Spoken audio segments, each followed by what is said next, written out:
نحمده ونصلي على رسوله الكريم اما بعد فاعوذ بالله من الشيطان الرجيم بسم الله الرحمن الرحیم۔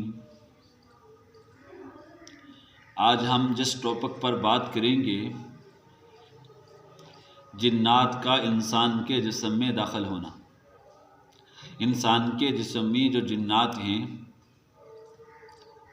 تین طریقے سے انسان کے جسم میں جنات داخل ہوتے ہیں۔ سب سے پہلے اس میں غصہ لاتے ہیں، بے چینی، بے خوابی، چڑچڑاپن بڑھ جاتا ہے، آنکھوں میں اکثر پانی آتا ہے، جمائیں آتی ہیں، اکثر سر میں درد رہتا ہے، آدھے سر کا درد زیادہ ہوتا ہے، پھر پورے سر میں درد ہو جاتا ہے۔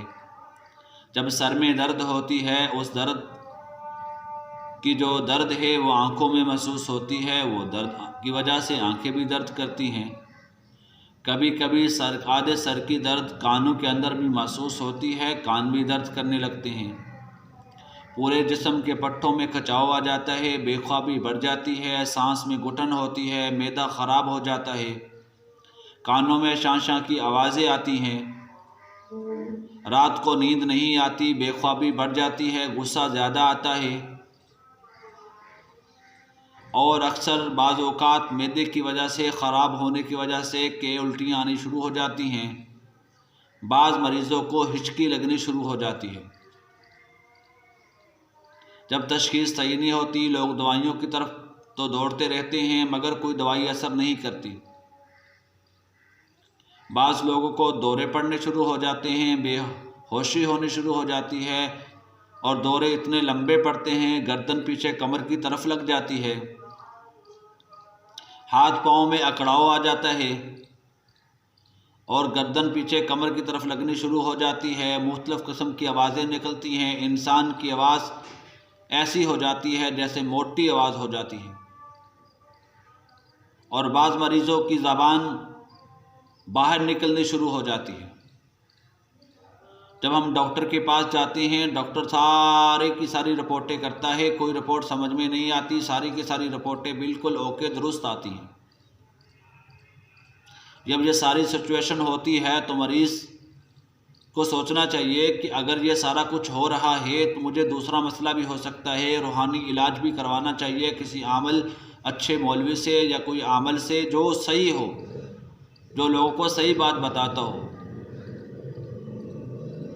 ایک بات یاد رکھ لیں، ہر دورے والی چیز جادو نہیں ہوتی، اس سے تشخیص کروائیں۔ اگر کوئی جادو ہوگا، کوئی ایسا مسئلہ ہوگا تو وہ واضح کرے گا، حاضر کوئی چیز ہوگی تو ہو جائے گی۔ پھر عاملین کیا کریں گے؟ پھر کچھ اس کی انگلی پکڑیں گے، کچھ پڑھیں گے، اس کے اندر جو بھی چیز ہوگی حاضر ہوگی، اس کے بعد اس سے اقرار کروا کے اس کو بجوا دیا جائے گا، پھر وہ دوبارہ چیز نہیں آئے گی، اور بغیر دوائی سے مریض صحیح ہو جائے گا۔ دوسری بات یہ ہے، بعض مریض ایسے ہوتے ہیں جن کو دورے پڑتے ہیں، اس کے اندر کوئی چیز حاضر ہو جاتی ہے، وہ بار بار حاضری کرواتے ہیں، نکل جاتی ہے پھر آ جاتی ہے، نکل جاتی ہے پھر آ جاتی ہے، اس کے لیے بھی تشخیص کی ضرورت ہے۔ اصل تشخیص کروانی چاہیے، یہ جادو کا مسئلہ ہے، جنات کا مسئلہ ہے، یا بیماری کا مسئلہ ہے۔ جنات یا تو جادو سے آتے ہیں، یا بیماری سے آتے ہیں، یا ہم کوئی اس کا نقصان کر دیتے ہیں تو آتے ہیں۔ ہم کسی مریض میں حاضری کرتے ہیں، جب حاضری کر کے اس سے پوچھتے ہیں ہاں بھی کیوں آیا، تو وہ کہتا ہے، آگے سے جنات جو حاضر ہوتا ہے وہ کہتا ہے کہ فلاں اوقات میں انہوں نے ہمارے اوپر پاؤں دیا تھا یا پیشاب کیا تھا، جس کی وجہ سے ہم آگے ہیں، ہم اس کو نہیں چھوڑیں گے۔ پھر عاملین اللہ کے کلام کے ذریعے اس کا علاج کرتا ہے، پھر وہ جنات نکل جاتے ہیں۔ تو میرے بھائیوں، دوستوں، بزرگوں، علاج اس سے کروانا چاہیے جو قرآن و سنت کے مطابق کرتا ہو، جن کا یہ عقیدہ ہو کہ اللہ سے ہوتا ہے، مخلوق سے کچھ نہیں ہوتا، دم کرنا میرا کام ہے، شفا دینا اللہ کا کام ہے، میں کسی کو شفا نہیں دے سکتا، جب رب چاہے تو شفا ملنی ہے۔ جن کا یقین اللہ کی ذات سے پورا ہو، ان سے علاج کروانا چاہیے۔ دوسرا جس سے ہم نے علاج کروانا ہے وہ نمازی ہونا چاہیے، سنت کے مطابق اس کا چہرہ ہونا چاہیے،